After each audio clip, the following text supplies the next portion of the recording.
Ще оценяваме храни с малката ми братовчетка. Така, това какво е? Кюкюмбер салат. Това е салата от краставици. Колко ще оцениш? На кое място? Май 7. Айде на 7. Второто е кръмбъл кукис. Това са такива бисквитки. Да. Искам да ми съм на второ. Айде на второ. Това е много добре. Да. Чакай да ти също така. Това е тако. Това е като един вид като дюнер. Ще го дадем на 6. Айде на 6. Чакай сега да видим. Това е това е паста, спагети. Слагаме го на 5-то място. Това е добре.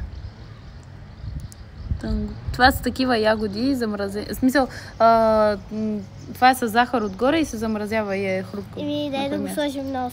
Айде на 8, че може да има нещо по-хубаво. Да. Това са такива спагети. Не, това е много люто на 9. Но като дюнер пък. Айде да го дадем на 4. Айде на 4, това изглежда хубаво между. Така. Това е морска храна. На 3-то ли да го сложиш? Добре. Айде на 3-то. Какво е това? Нямам идея, айде на 10. И сега на първо да видим какво е. Това са такива крилца и скатовки. Добре, става. Така. Хайде! Чао! Чао!